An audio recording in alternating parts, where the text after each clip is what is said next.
The NFL wants to see the Bears win. They want to see the Caleb Williams story work. We want to see that the Bears GM make the right decisions and did the right things. And I'll tell you why.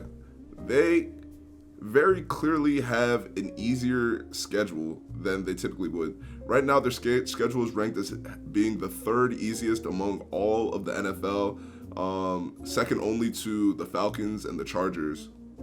5, 4, 3, 2, 1. Welcome back to the Fever Pitch Podcast. I'm your co-host Brian. Dan, how you doing? Doing good. A lot has happened in the sports world, from boxing, news with football, and a lot has happened in basketball as well. But let's get straight into it. Usyk stuns Tyson Fury. Is his reign over? Yeah. Um, Tyson. Well, they already said that they're gonna run it back, so I'm looking forward to seeing the rematch. But yeah, Tyson Fury takes his first loss while Alexander Usyk out of Ukraine. Now, it's 22-0 in professional bouts. This fight it went to decision. Almost everyone know. It went to decision, and I would say that once Usyk got that when once once Usyk got that knockdown in one of the later rounds, I already knew from there that the fight was over. It was a lot of jabs to open up, but eventually, as the fight continued, they both kind of found a rhythm, going to the body and a lot more. Uh, Usyk took a mean uppercut in the sixth round. I thought Fury was going to put more pressure on him, and then he also landed a second uppercut in the seventh round. But Usyk was resilient and just kept the pressure going, and eventually getting the W via decision. Yeah, he did get the W in split decision 2-1. And one thing I noticed when I was watching back the highlights was I didn't realize how much bigger Tyson Fury was as a person and how much more it looked like Usyk just trained for the fight more in general. And it dawned upon me, does is Tyson Fury trolling? Like, is he doing this on purpose? I mean, I don't think people would lose fights on purpose, but when you're 6'9" and you weigh He's got to be over 300. He's got to be.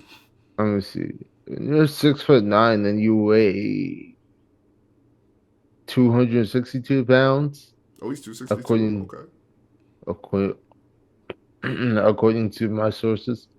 I don't think there's much. I mean, you want to stay in every peak figure, but at the same time, it's like you're tall as I don't know what, so it's already tough to like kind of maintain that fighting weight. I don't know what he fights at typically, but you know, I guess dieting and training and the fight got pushed back, Yeah. so all those different aspects of it kind of played into Usyk's hand rather than Tyson Fury's.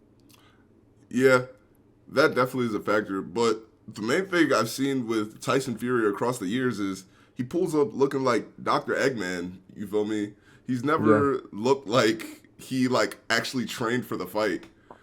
But I guess yeah. it also comes down to the knockout power he has. It's always helped him, and he's been on top of the boxing world for a reason. But now that Usyk is the uh, was it like the unilateral or is the undisputed champion? I wonder if Yeah, Tyson Fury is gonna go about his training in a different way, because I guess it's the mentality of if it ain't broke, don't fix it. But yeah. clearly it's broke now, so it's gonna be interesting to see how that changes. Tyson Fury was talking crazy before the fight. He said, Really? I'm going to knock this little expletive spark out. I'm coming for his heart. That's what I'm coming for. Expletive his belts. I'm coming for his expletive heart, expletive him and all of his team too. A lot of them. They can get it if they want to, and to more things. Yeah, he was talking real greasy, and he got pieced up. So Yeah, talk is cheap. It's all about action. So hmm And it was funny because speaking about things that were said before the fight, Usyk said that if the biggest animal in the jungle was the one who was the most dominant, then elephants would be the most feared. So hey, That just goes to show you, it's not the size of the fight. I mean, it's not the size of the fighter, but the size of the fight. yeah, yeah, well said. And another thing, even post this fight, it looks like the belts aren't gonna be unilaterally held anymore. Via Sky Sports, I saw they were talking about one of the sports governing bodies is likely to strip away a title. Well, that's lame. Uh, I think that's very lame. I think if you're, yeah, that's very lame. I think it should be undisputed for a reason. It was a four belt fight, and now you want to retroactively make it not four belts. That's really lame to me. Yeah, specifically the IBF belt is going to be stripped with Daniel DeBoy to receive a title shot. It's goofy.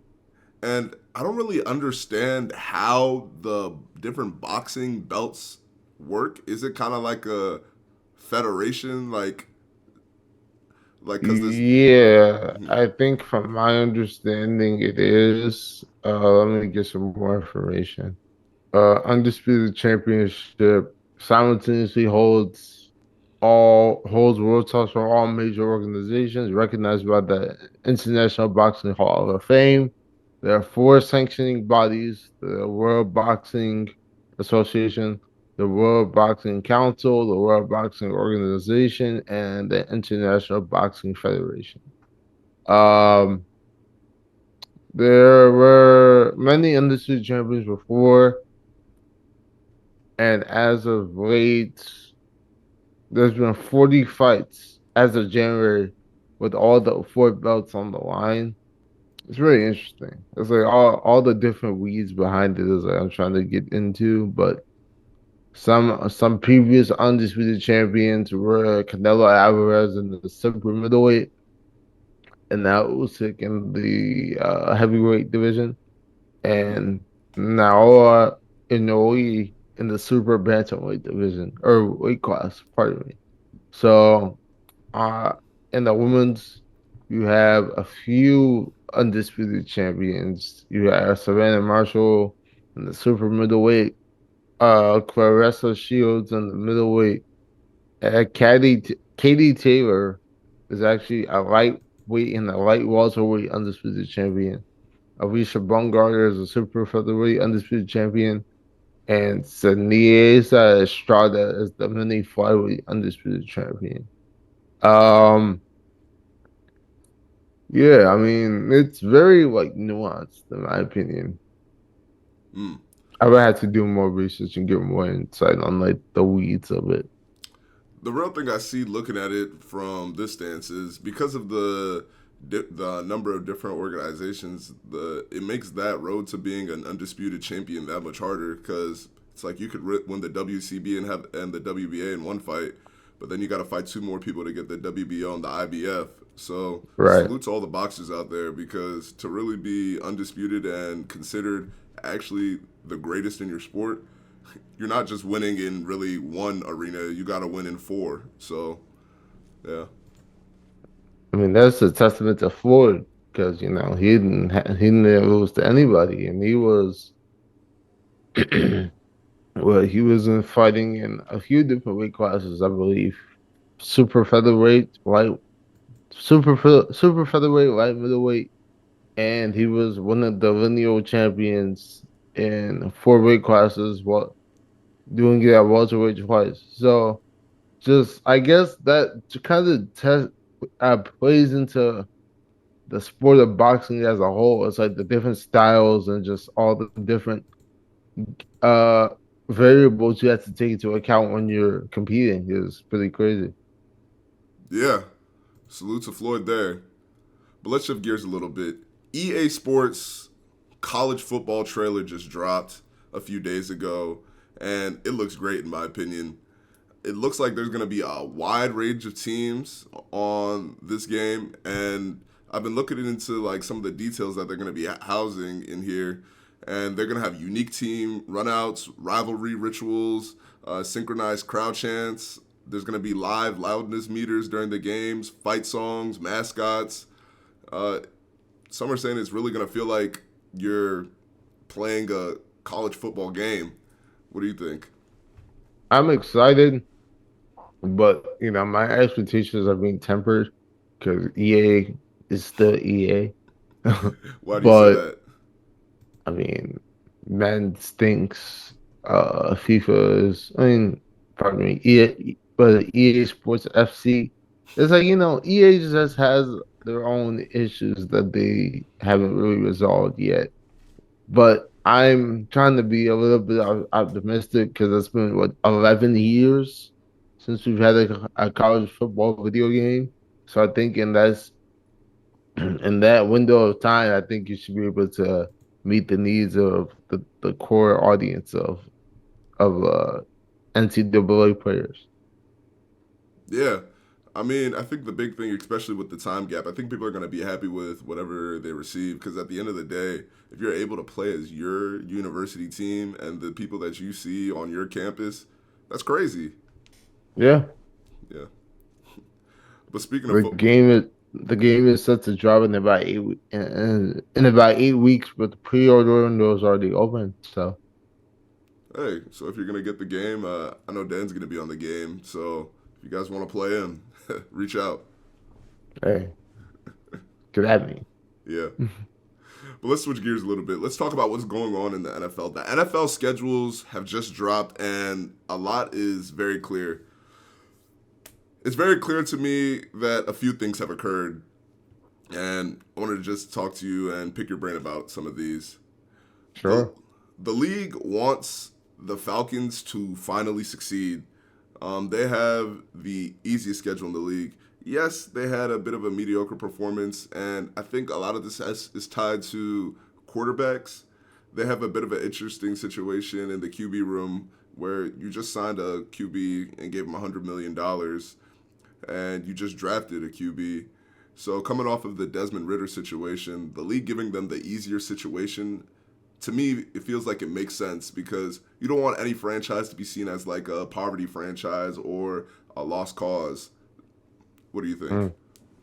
Well, they got 8 straight games against non-playoff teams to close out the season.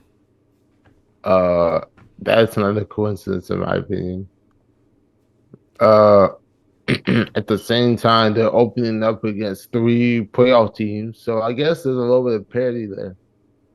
And maybe the, I feel like there's some parity there. Like I said, I think it's fairly balanced once you kind of get into the weeds of it. But if you look at some other franchises like the 49ers, it's like they don't really get a break Hmm. based on what I'm seeing here. Mm-hmm. Um, they will face 4 teams coming off a bye, which is the most in the NFL.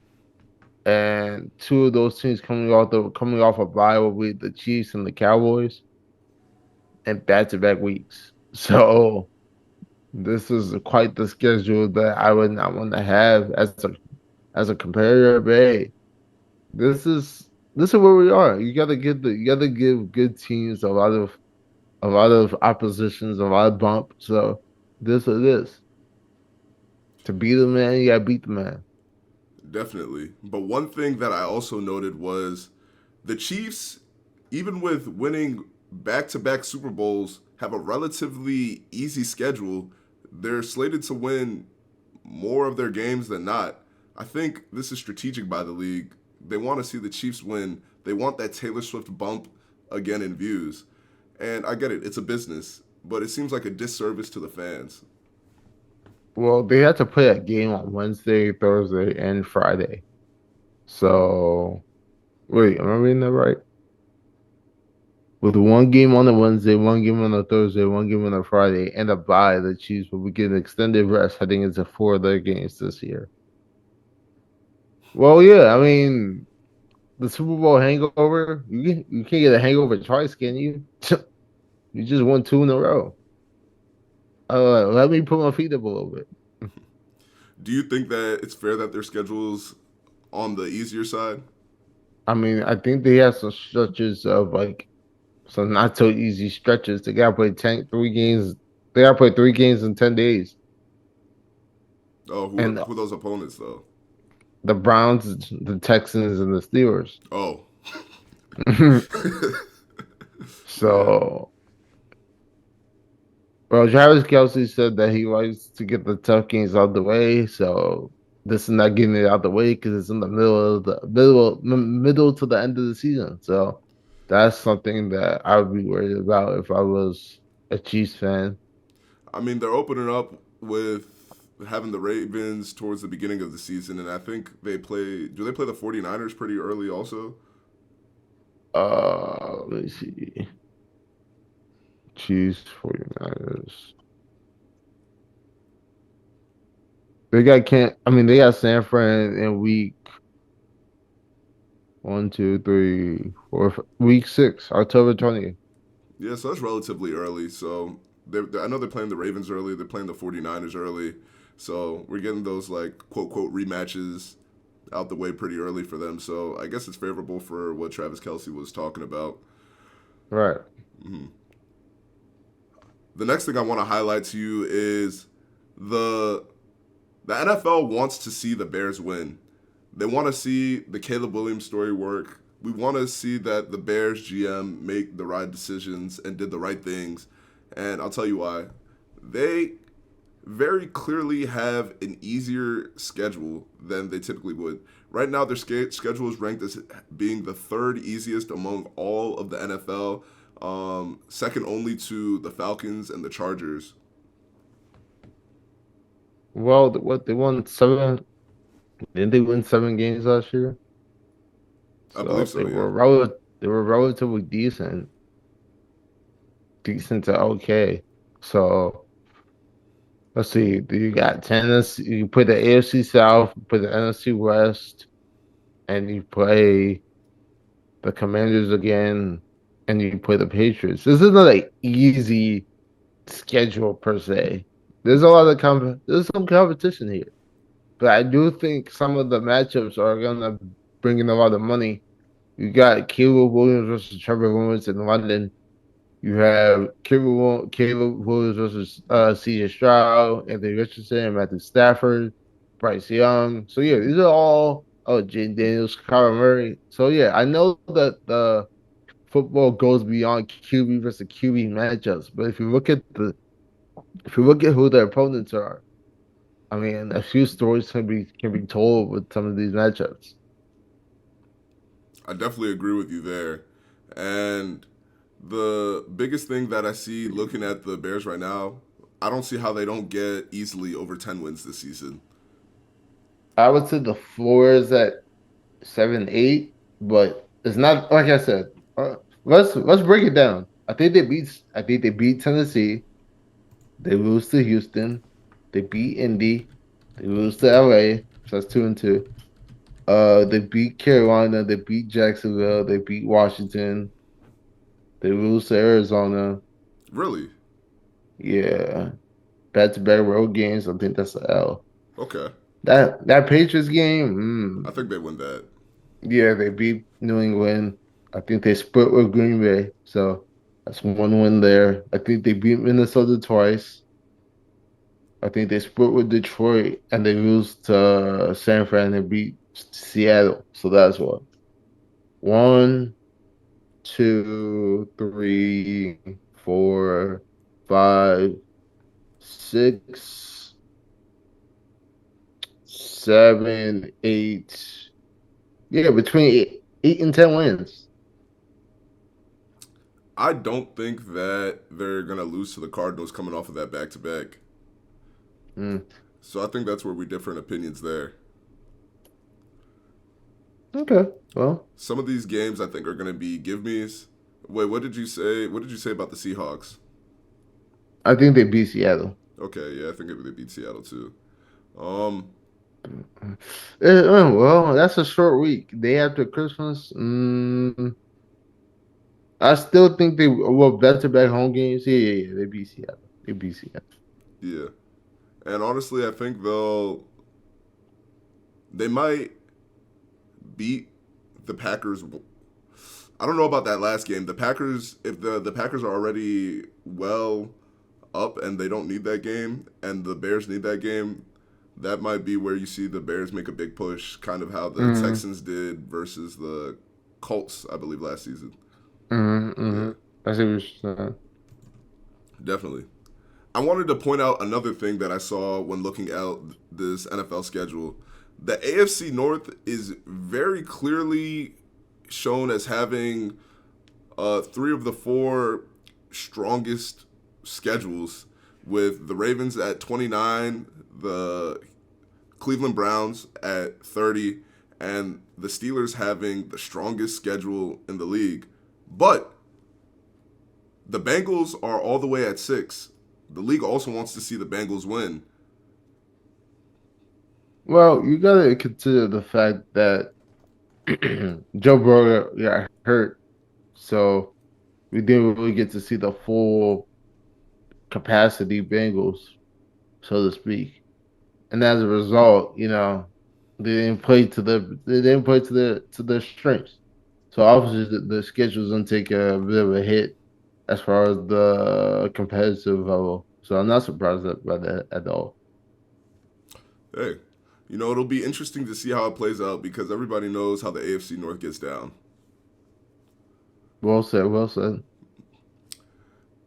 The last thing I wanted to highlight to you about these schedules is I mentioned that the AFC North had 3 out of the 4 strongest schedules. Another team down there is the Patriots. I think that Drake Maye is being dealt a bad hand. When you look at these overall schedules, for him to be coming into the Patriots, be it as it may, they had a very rough going at it last year. For them to have the second hardest schedule coming into this season, I think things are looking very unfavorable for them. And it's going to put a lot more pressure on Drake Maye to perform now than it will if he was on a better team. Somewhat. I kind of get what you're saying there, but this team was bad last year, so I'm sure they're gonna be bad again this year. Maybe a little bit better, but yeah. I think they're gonna have a tough time in the AFC East. Yeah, it'll definitely be interesting to see what happens there with Drake Maye. I think he has a relatively bright future. I think it's half and half. It can go either way because he's a former UNC QB. But it's going to be interesting to see how things pan out for him in the future.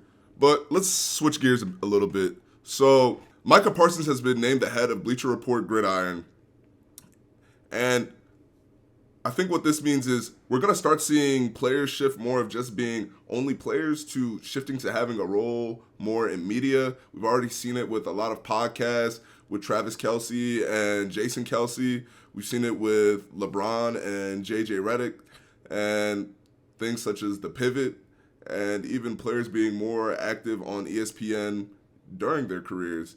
And we even see it with Draymond Green as well. What do you think this Yep. means for the way things are going to change in the sports world?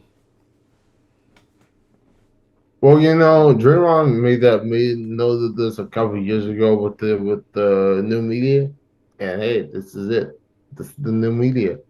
Uh, Outside of playing, we can talk about it because we're actually doing it. So it's like the best person that can give you insight on what someone is doing is the person doing it. And this is just another revenue stream, developing a skill outside of playing because you can't play forever. So I like it. I like it too. I like it too. I think it's going to be very fruitful and it's going to be good to see what this leads to. And salute to Micah Parsons for being one of the first to take that leap, especially with a big company like Bleacher Report. Yes, he's the first current professional athlete to hold a leadership title at a sports media company. He will continue to host his own podcast, The Edge, and he will develop a content strategy, launch new shows, and create more original social content. So, what do you think about the people who are saying that Micah Parsons is taking his attention away too much from football? I mean, he plays for the Cowboys, so naturally he's always gonna have attention there. So, and I guess, like I said, you can't play football. You can't play football forever. So I'm not mad at it. Do what you gotta do. I agree with you, especially setting up his career to be not only him playing the sport, but to be multifaceted and having that content arm and social media arm of things. He set himself up to have a career long after he plays football, even though he's only a few years into the league. And I think we're going to start seeing a lot more of this happening and popping up in the coming years with companies like ESPN doing segments with current players rather than Right. just uh, former players. Yeah. I mean, Damian Lillard is a I want to say full time hooper, part-time rapper. He puts out albums. That is true. Iman Shumpert was dropping music when he was in the NBA as well. And yeah, so it's like it's not there's no there's no but I mean within your contractual obligations, I mean do what you want to do. Well said. Well said. There's nothing that says you can't get some money and do things that further yourself outside of your contract. So good to him. So talk to me about Devante Parker. He just signed with the Eagles, but he just retired. Yeah, I read about that and I found that pretty interesting because well, he's been in the league for a while. He was never like an elite talent, but he was like maybe a tier two guy. But yeah, he played for 9 years and he just said, you know what? I think it's time for me to walk away. He says, and I quote, oh no, it's not a quote. This is just for the okay, yeah, here's a quote. I want to see my kids, spend quality time with them. I want to be there for them whenever I can. And yeah, at 31, he says that he looks forward to what is next, but he has no definitive plans. I'm just going to take things slowly. Hey, do you think we'll see him unretire like we've seen some players do in the past? I wouldn't rule it out. That's fair. Another. According to Twitter, he wasn't gonna make the final cut for the Eagles. So he said, you know what, I'm gonna walk away. But I think that's just people being haters. I don't know how factual that is. Okay. Hey, I mean, we'll see in the future what unfolds. I'm wishing a good will to Devontae Parker and his family. Make the right decision for yourself and your career. Yes, indeed. So Dan Quinn is the new head coach of the Commanders, and he was seen calling them the Redskins in a meeting and wearing a Washington Redskins shirt. You know, you're a former Commanders fan. You know, to me, you're still a current Commanders fan until you find a new home. I can't just watch football. No.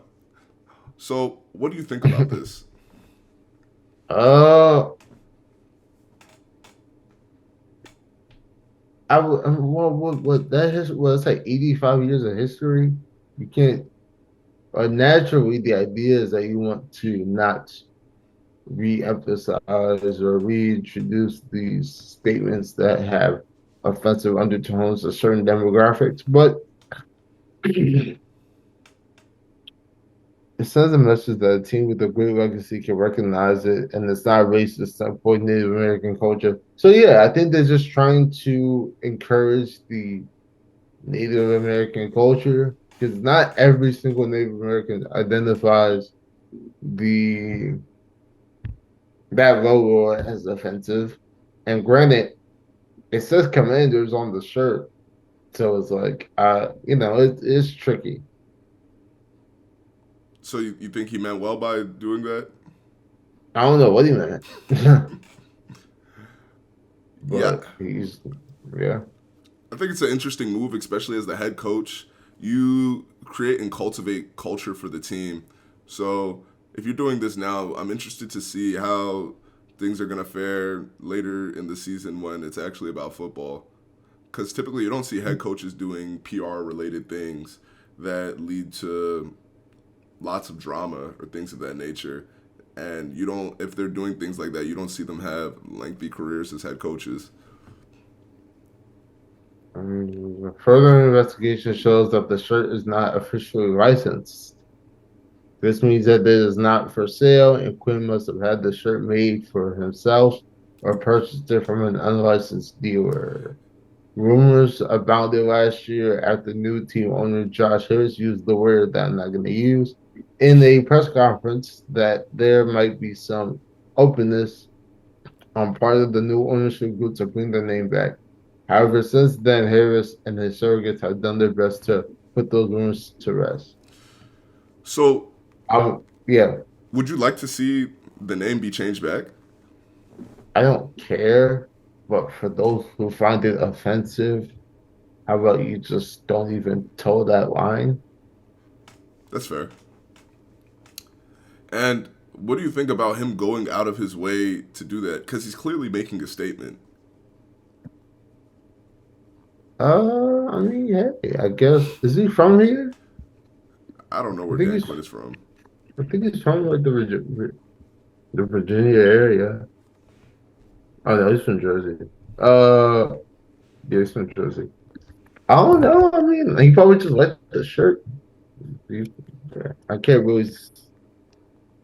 Yeah, I don't really know what to say. I think he just liked the shirt. I think he's trying to hold on to the past. Like I said, it's not officially licensed by the team. Maybe he's trying to advocate for a new incorporation. Oh wait, obviously, oh no, this is Josh Harris saying he grew up in DC and there was there during the glory years, like I said before. But there's a portion of the fan base that felt disrespected by the former name. You can't please everybody, so Yeah, yeah, I wouldn't have it. Yeah, if the Commanders don't have a comment on it, I don't. I don't either. Truth be told, yeah, you can't please everybody, but at the very least, just stick to your officially licensed name and logo. At the very least, in my opinion. it's a good point. Um, T. Higgins. T. Higgins. He still has not been signed his franchise tender and is not expected to by next week, per sources. Um, this would make him ineligible to report back to the Bengals in time for their organized team activities next week. Um, what do you think about this? The franchise tag is a scam, like I said. But I mean, you can skip camp. That's not the end of the world. People skip camp all the time. It doesn't look like he's going to sign it, and they don't want to trade him. But they drafted Jermaine Burton. They drafted Eric Gall, so they got pieces there to replace him if need be.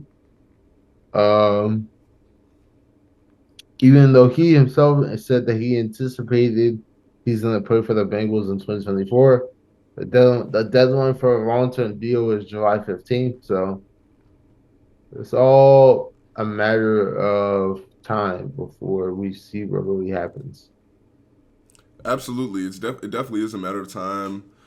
Um, I don't think T. Higgins will get moved, and I think he will be playing for the Bengals. And when they do trade him or move him, I think he's going to get a less than favorable deal. And I don't think he's a bad wide receiver at all. I think you've had an injured QB and you're not the number one option on your team. Your 1B, 1A has always been Jamar Chase.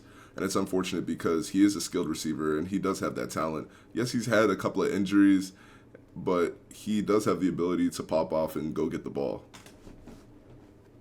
I do think it's something crazy that he's the only player that was franchise tagged that did not get the long-term deal. But hey, it's not never say never, but it just hasn't happened yet. Yeah, look at the league's actions, not what they tell you. Mm. Yeah. But another thing happening with another wide receiver, Justin Jefferson, not present at OTAs. Does he want out of Minnesota? What's going on here? I think he met with somebody in New York, but those there were rumors that he might be going to the Jets, but those rumors have been silenced. Looks like he's been in talks regarding a contract extension, but he just was not at the training facility. You know, the way I see it, right? If you're due to get paid, and these are voluntary drills and voluntary practices, and you've already shown that you're one of the greats, I'm not going until I sign that paper, especially if it's voluntary. So yeah, that's how I see it. Wait, what do you mean? Like he signed the paper, so I'm saying until if I'm not extended, yeah, if I haven't gotten my extension yet, I have no business going to voluntary workouts, yeah, that's valid. especially when I've already shown that I'm one of them ones. I think the funny thing about the well, I guess it's an interesting thing about the NFL is there's the overall sense of this is a football team and camaraderie, but I feel like the business side of things kind of gets like pushed into the corner that in a way teams want players to feel like this is a family, this is a community, but at the end of the day, this is their career, this is their livelihood. If you don't pay these players, especially when Justin Jefferson is by all measures the best wide receiver in the league right now, I don't think they have to show up to OTAs if you don't pay them.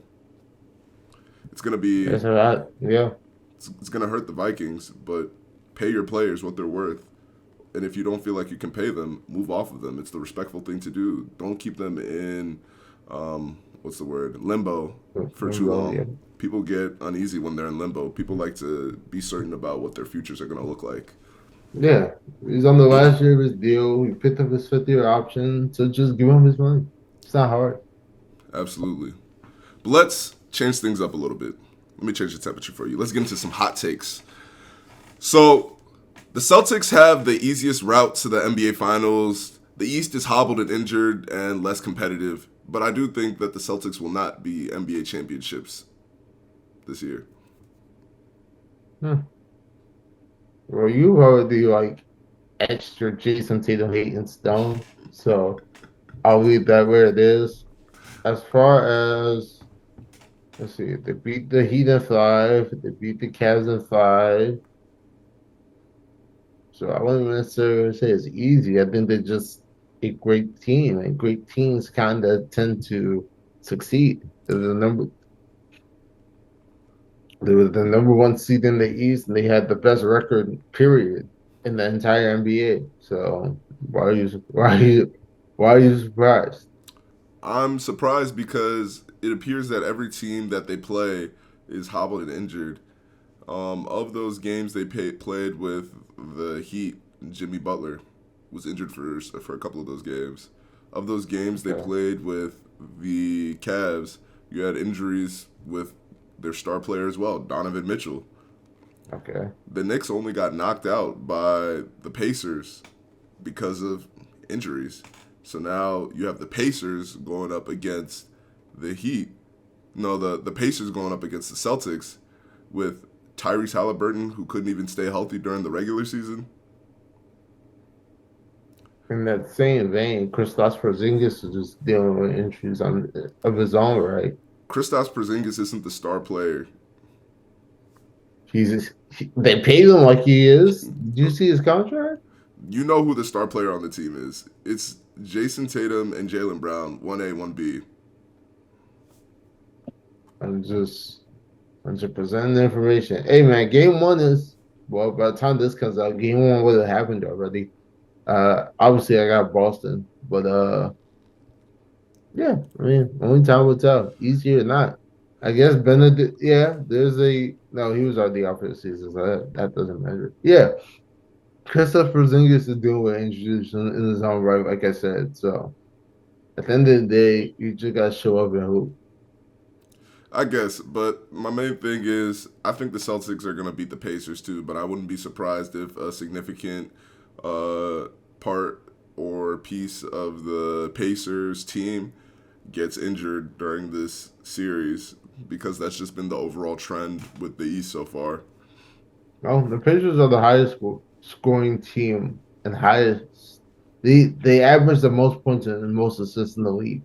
So, and the Celtics have the biggest point differential, and they average the most blocks in the league and second most rebounds. So it should be, styles make fights. And I got Boston, like I said, but I wouldn't rule the Pacers out automatically. Hey, we'll have to see. We'll have to see. Hmm. The second one I got for you is I don't want to talk about this one without Zay, but Cowboys will win less games next season than the Bears. No, I actually, yeah, I kind of wish it was here, but I mean, maybe I don't. I gotta look at the schedule. I gotta look at the schedule. Well, off the top of my head, you put the NFC East, so the Giants 2 Dubs there. The Commanders are probably gonna get one of those. The Eagles are probably gonna get one of those. So that's 4 wins already. And then who else do you have to play? They're playing the AFC North, the Cowboys. Okay, they got 2-2. Maybe even yeah. I think the Browns and the Ravens are L's. They beat the Steelers and the Bengals. So that's 2-2. They beat the Saints. They beat they lose to San Fran. They beat Detroit. They beat Atlanta. They lose to Houston. They that Tampa Bay game is a toss up. Honestly, 1, 2, 3, 4, 5, 6, 7, 8, 9, at least 9 wins. So we'll see what happens. At least 9 wins for the Cowboys. Yeah. So at least 9 wins for the Cowboys, and I'm saying personally, I think the Bears are going to get at least 10 wins this season. So there we already have the differential. The margin of error still exists. You gotta factor that in as well. But I get what you're saying. Okay. Um. Oh, I kind of doubled up on what my last hot take would be. Oh, I think the Timberwolves are gonna be NBA champions this year. Well, no, what they're 8 wins away, so it's not out of the realm of possibility. I Okay. wouldn't mind it. I like Andy Edwards, and they got a good team. So yeah. Yeah. But all right, let's switch it up. Let's get into some of these cold facts. Talk to me. Since we're on the topic of the Timberwolves, Anthony Edwards is averaging over 30 points per game over his first 10 playoff games, which puts him in the companies of Kobe Bryant and LeBron James. So those are the 3 players to ever do that. Average 30 over their first 10 playoff games. So it's safe to say, going into the season, I said that Anthony Edwards was in between star and superstar. He was right in the middle. He's already surpassed superstar status, in my opinion. So, I agree with you there. And I think we know who our next face of the NBA is. I think it's going to be Anthony Edwards, and it's going to be him for a while. yes, yes, indeed. We had talks earlier in the year of could it maybe be Jason Tatum? No, it's Anthony Edwards. Okay. Hmm. You disagree? I don't think it's so definitive, but I think yes, you can consider the fact that it probably will be Anthony Edwards, given the fact that he's on his way to the finals, assuming they win the series against Dallas. But yeah, there's a lot of even Dallas. There's too many. I don't think it's as definitive as you're making it. You got Luca, you got Jason Tatum, you got Anthony Edwards, you got Shea. Joker's just won MVP, so it's like the conditions and And the conditions vary, which would determine who you would see as the face. But I think he's up there for American basketball. For American basketball, is him and Jason Tatum, no doubt. Why do you say American basketball? Because Shea's from Canada, Joker's from Serbia, Luka's from Slovenia. They, they all So, they all play in the NBA, right? but they're not from here. I don't think it's by country. I think I'm talking the face of the NBA. No, I understand. No, I'm with you there. I'm just identifying that, like, over the course of the last 5, 6 years, it's been dominated by international players. Hmm. Giannis, Joker, Luka, uh, Shea. So yeah, I think this new crop of American bred talent is just something to shine a light on. Yeah, I saw something on Twitter. They were like, "Yes, the Americans are up." See? Yeah, but what else you got for us? Oh, well, real quick, just going back to the NFL schedule, I found some notes here. The Lions only played 3 games outdoors in the entire season. Really? The Steelers, 6 of the last 8 of their games are against the AFC North. That's why they got the hardest schedule. I'll tell you that right there. The Packers have four straight late season primetime games, and the Chiefs play a game on Sunday, Monday, Wednesday, Thursday, Friday, and Saturday. I didn't know we had games on Wednesday. Is that like an international game? I gotta look and see. That we could. The Jets played 6 primetime games in their first 11 weeks. The Chargers will travel over 26,000 miles and cross 36 time zones. The Falcons had the easiest schedule based on last year's win percentage. So yeah, those are just a few of the findings I found. But Okay. speaking about the Lions, I don't know if we talked about it previously, but Jared Goff signed an extension for how much was it?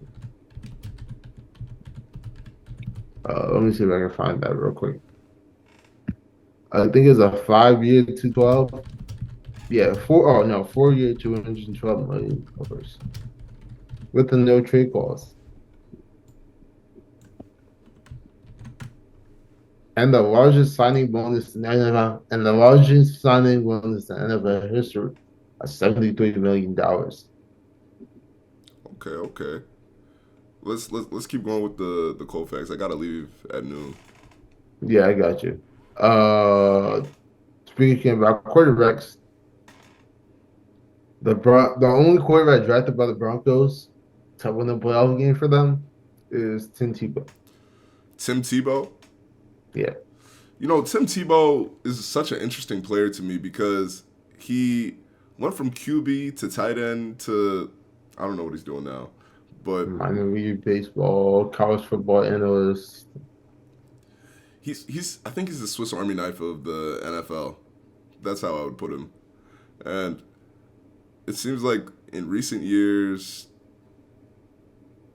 the Broncos haven't really had success at QB position in terms of drafting. You know, they had Peyton Manning, Yes. and Peyton Manning did his thing. But Yes. hopefully, the tide is turning with Bo Nix. yeah, their geriatric QB. Hey man. It is what it is. Yeah, man. All right, what else you got? The Pacers have made the conference finals in every year that's ended in four, but they've lost every time they made it there. So in 1994, they lost in 7 games to the Knicks. In 2004, they lost in 6 games to the Pistons. And in 2014, they lost in 6 games to the Heat. So the law of averages, 19 over 3. So they're probably going to lose in 6 games to the Celtics. Yeah, it's looking like either 6 or 7 in a loss to the Celtics. I'm not gonna lie to you, and I wouldn't Yeah, be surprised if it happens that way. I would be very surprised if the Pacers make it to the finals, but if they do, I think some respect will be need to put on Tyrese Halliburton's name. yes, indeed. But speaking of the NBA, let's talk about what's been going on in these playoffs. The Mavs close out OKC on free throws. Shea's late foul leads to essentially the end of the series in a series that I thought was going to go to 7. Yeah, it was looking that way for sure. And if you watch that game closely, it was a dogfight through and through. It was tied at 105 with 4 minutes left, and they went back and forth. Like I said, it was even tied at 110 with 2:47 left. And PJ Washington was like the unsung hero in the series, and especially in this game. Was it game 6 matchup? Yeah. He had 9 points, but the 9 points he had were probably the biggest points in the game.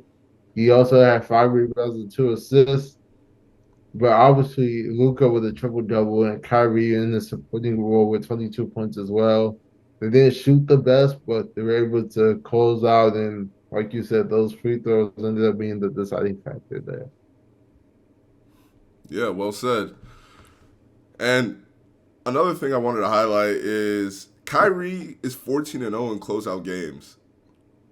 I think Kyrie is now synonymous with clutch. We've already seen it when he was with the Cavs, hitting big shots when he needs to. Um, and I think we're going to continue to see that. I think this next series they're about to have with the Timberwolves is going to be really interesting. And I'm glad to see Kyrie getting his footing with the Mavs. And it's looking like he has a good relationship with Luka. Yeah, for sure. For sure. I think he even spoke about how in Dallas it's just basketball that he needs to worry about, and he's just being able to play his game and do things his way. So I'm happy he was able to find some level of security. You know, Boston and Brooklyn were both pretty tumultuous for him, so he's found his footing with the Mavs. Yeah, definitely glad to see that for him. I think going forward, it's going to be very good to see what the Mavs do. But let's switch it up a little bit. Let's talk about things happening in the East. Pacers versus Knicks. The Pacers beat a hobbled Knicks. Yes, Um, indeed. yeah, talk to me. Even Jalen Brunson got hurt in that game that they ended up closing out the series in. Uh, Going into the matchup, you know, Julius Randle was hurt, Mitchell Robinson was hurt,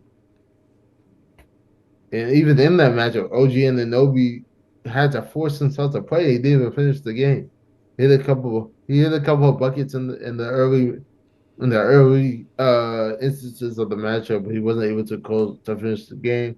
And it reminds me of the 90s. The East is very physical. A lot of players get hurt. So that was showing itself 30 years later. Rick Carlisle is a very old school coach. He's been coaching for a while. So he kind of used his grit and grind style of play to tip the scale in his favor. And Tom Thibodeau doesn't rest his players, so it was just a bad combination for the Knicks at large. Yeah, definitely well said. It was unfortunate to see all those Knicks players getting hurt, especially late in the game, with Jalen Brunson. I think Josh Hart got hurt as well too, Yes. and he's their Iron Man. So yeah, I think that's what really stopped the Knicks this year. It was the injuries.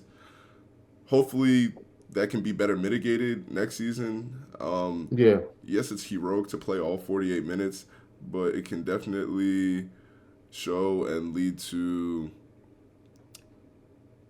a bad experience in the playoffs for the team. So hopefully they go back to the drawing board and they figure that out. But Right. otherwise, yeah. Yeah, I'm with you. I'm with you. But otherwise, yeah.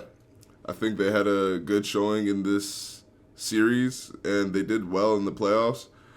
I think they'll be coming back next year stronger, and I think Jalen Brunson definitely has that dog in him. So, yeah, I'm Yes, interested to indeed. see Yes, indeed.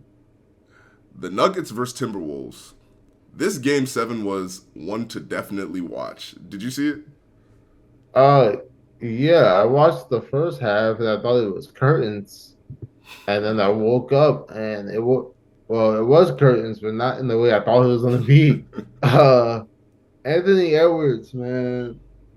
The Timberwolves got a great roster. Like, you have your two former number one overall picks in Cat and Anthony Edwards. You got all world defender in Gobert, and just putting all the supporting cast pieces together and just seeing what it's amounting to.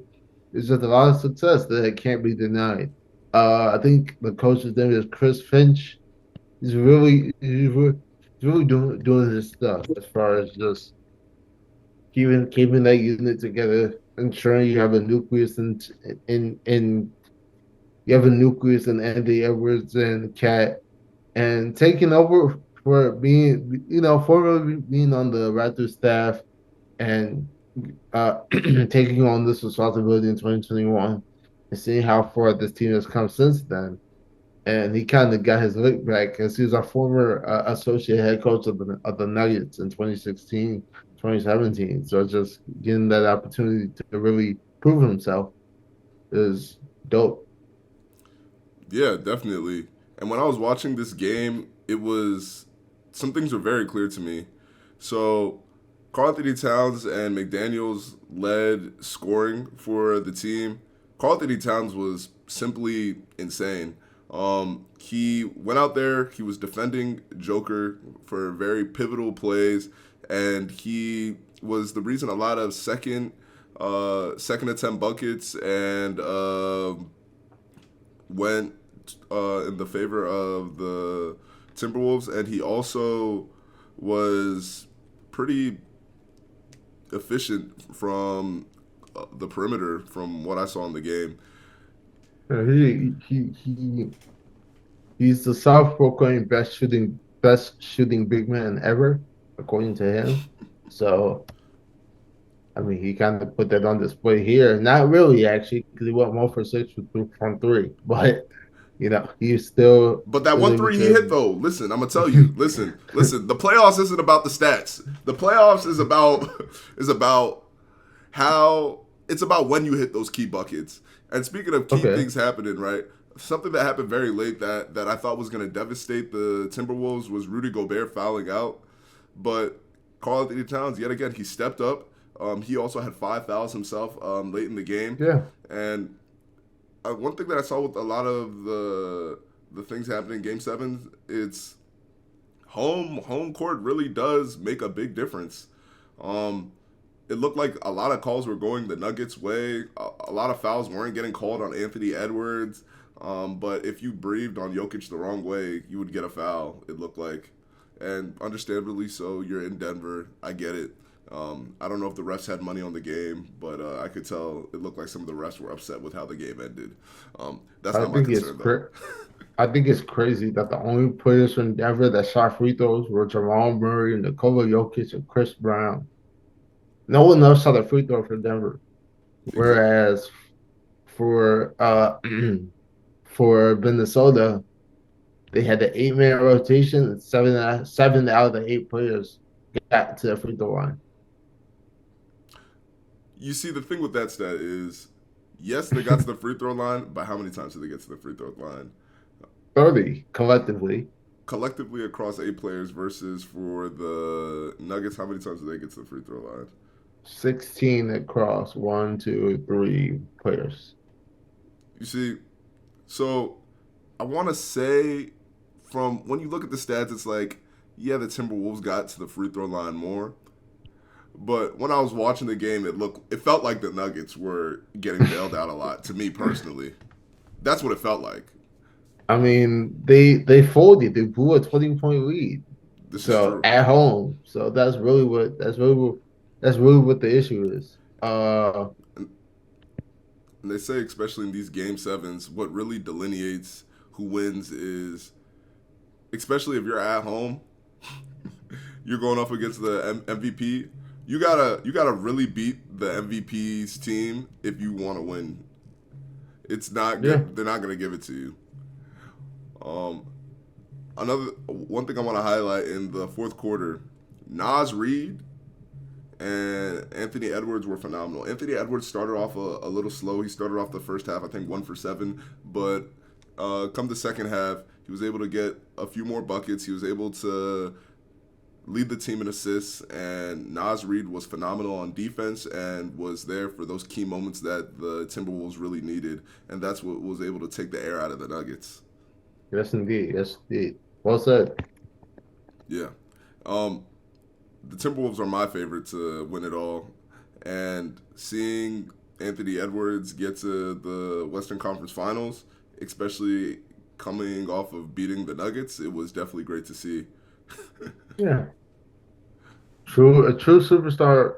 I can't even say in the making anymore. I think he's just a superstar now.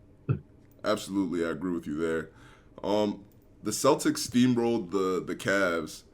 Um, Donovan Mitchell said he has grown frustrated with some of the Cavs' lack of maturity. What do you think this all means? I'm tired of players that say, "Oh, I wanted to be here all along," and then when stuff goes wrong, they start complaining. He's like, "Oh, I always wanted to be a Cavalier. You get traded there, you guys stink, and now you're talking crazy." I'm tired of it, yo. Lock in, do what you gotta do, and they paid you, so it's like, come on, yo. Yeah, definitely. Yeah, they did pay you. So, do you think that the Cavs lost here was just simply them falling short? I think the Celtics are just a better team, period. Mm, And well, the chances are when you play against a team that's better than you, you're likely going to lose. that's a fair way to put it. In 5 games, the Celtics showed that they were better. Um, what I want to get your thoughts on is the NBA Finals predictions for who you think is going to get there, who you think is going to win. Low key, seeing Rick Carlisle go back to Dallas and get his revenge because he won the championship with Dallas. I Yeah, think he also won the. I think he also played for the Celtics. So it's just that history Rick Carlisle has with both of those franchises. It'll be just interesting to see some of the overlap there and how that affects the game. I, I, like I always say, styles make fights. So just seeing how that turns out, assuming Rick Carlisle can will the Pacers to the NBA championship. And if I'm not mistaken, you don't think that's gonna happen? I don't think it's gonna happen. I'm just playing in the narrative. If I'm not mistaken, I think he was also coaching in Indiana previously when they had some success back in the day. So it's just, wishful thinking. Yeah, I feel like I can see definitely what you're saying, um, the battle of styles, but I think that would if that's the NBA Finals that occurs, that would be the battle of the underdogs. Those are the teams that I least expect to be there. I think the most likely finals showing is going to be either the Timberwolves versus the Celtics or the Mavs versus the Celtics. I wouldn't be surprised if the Mavs won or the Timberwolves won in the Western Conference Finals. They're both strong teams, and they both have shown the ability to get after it. Um, I'm with you. I'm with you there. I'm with you. the Celtics have owned the East so far. I was completely wrong in my predictions. I'll let you say that. I will definitely say that. I thought the Celtics were going to be out in the first round. That was definitely wrong. That was very silly. Can And you just can you just give Jason Tatum some respect, please? no, I'll give him some Okay. respect when he gets a ring. That's the bar for you because you've been to the finals before. Okay. So Okay. the big thing that I think is going to happen is I think regardless of how this shakes out, the winner of all of this is going to be coming from the West, either the Mavs or the Timberwolves. Well, there you have it. Yeah. But on that note, I do gotta step. Um, thank you guys for listening to this episode of the Fever Pitch Podcast. If you're liking what we're doing, check us out on Instagram at Fever Pitch Pod. Check us out on YouTube if you want to see our visuals. We've changed up a few things. We've updated a few things in post. So things are looking bright in the future, and I'm excited to see what we got going on. Um, Yes, indeed. thank you, Dan, as always. God bless. And we will see you guys next time. Peace.